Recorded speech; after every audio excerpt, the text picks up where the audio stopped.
There's a secret world out there.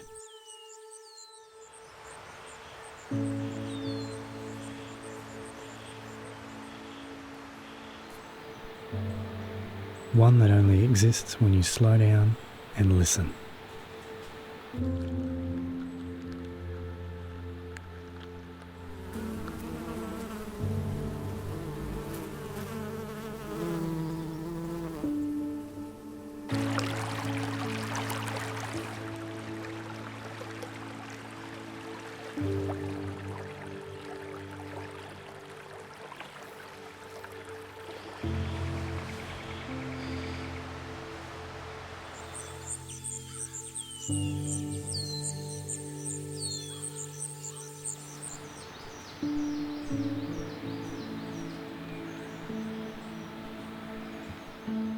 Someone once told me that the secret to macro photography is to literally stop what you're doing and smell the roses. So today I'm going to do that. Today I'm going to find and explore this secret tiny world.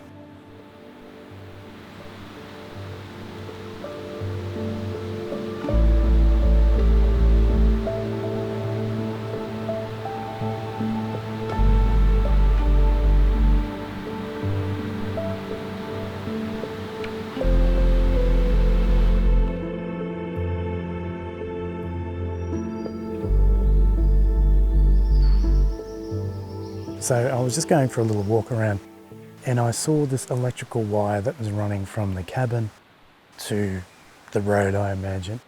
And all along it are these ants, just hundreds of ants going backwards and forwards. So I think it would be pretty cool to try and get an image of this. I may use the sun is backlighting the scene, but it's sort of diffused coming through the leaves here, so it gives a really nice sort of light to it. And I might shoot this way, but it's a bit high, so I may have to get my tripod in and maybe a little stool or something like that. But yeah, hundreds of ants going backwards and forwards. All right, let's do it.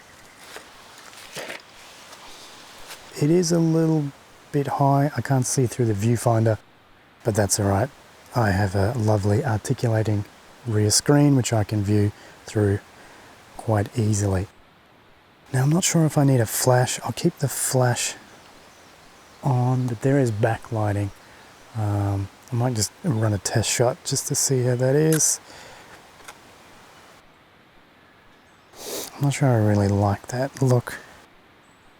So I might get rid of the flash and just go use the nice backlight and maybe just silhouette the ants against the sun here. So let me just adjust that setting.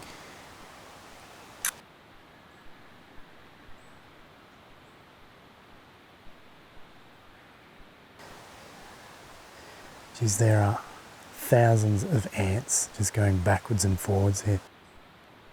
They're going to the roof of the cabin. Might not be a good thing, but it's good to photograph. Hey.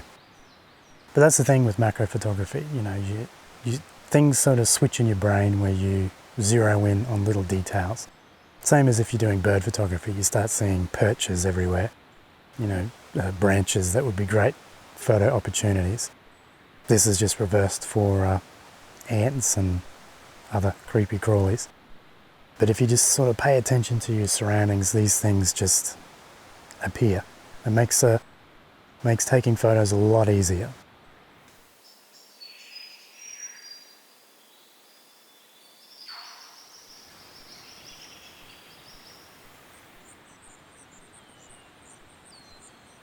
One of the things I like to take a note of is the textures of trees and the bark of trees. They tell a story. They tell how healthy the tree is, how old the tree is, and you know what other environmental things are going on. I mean, for example, look at this. Such intricate details. I mean, look at that.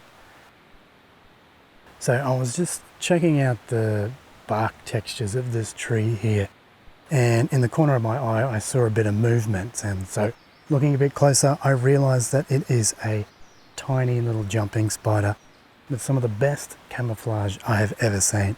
I've never seen a jumping spider with camouflage like this before. It's got moss on it, it's a bit of mud on it. Incredible, absolutely incredible, but he's burrowed in and he's completely shy at the moment. But I've never seen camouflage as detailed as this before. Crazy. But the trick to see this stuff is to, be on the lookout. Look at all the details around you, because you never know when you're going to find a moss-covered jumping spider.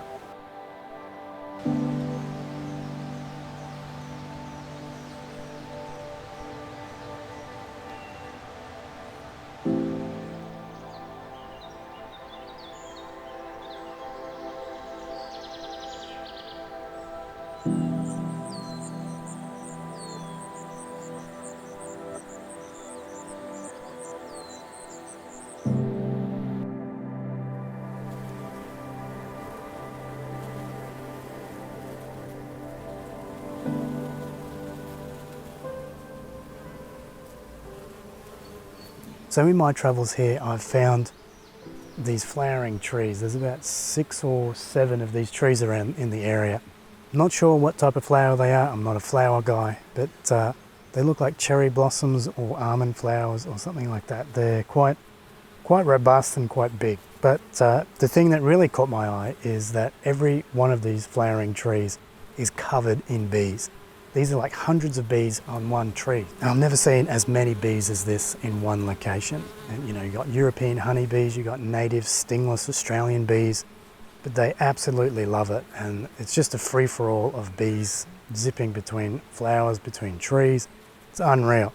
The way the flowers are designed is that they've got these long stems on them with these clumps of pollen on the end of it.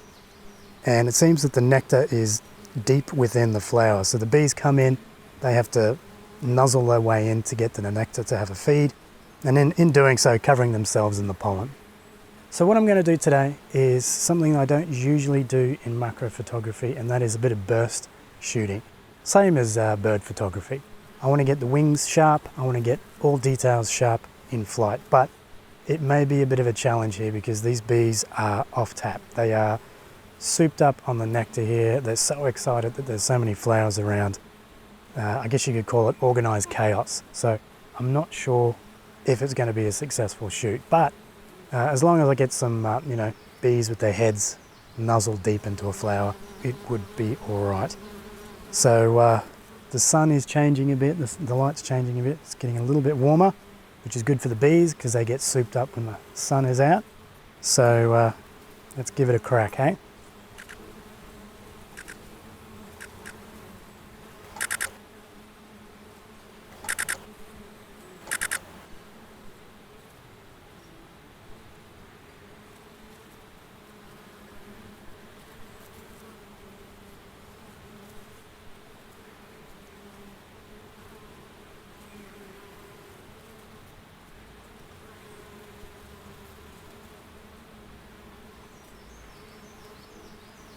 Bees all over the place, incredible.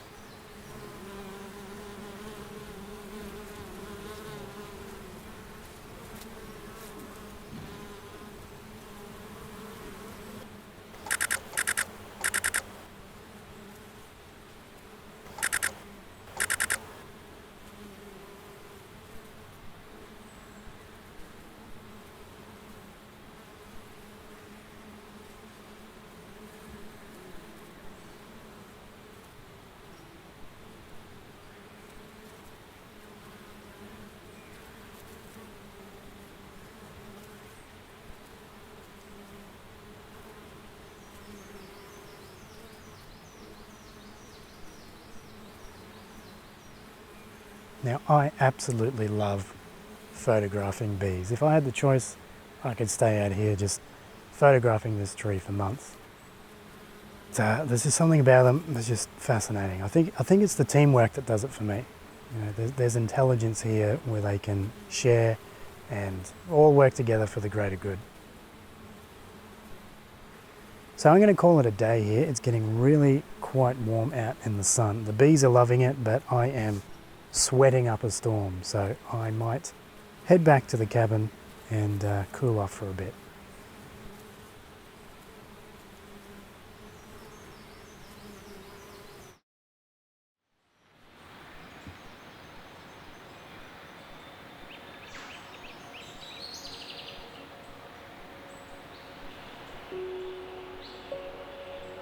It's been said that time stands still when there's no distractions. And being out in the forest these past couple of days, I'd have to agree. I find that when I'm focusing on this tiny world, all other distractions are just not that important anymore. For me, macro photography is a lot like watching the night sky. I find the sense of scale and the vastness of it all very comforting.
So remember, slow down, pay attention, and listen. That's all you got to do.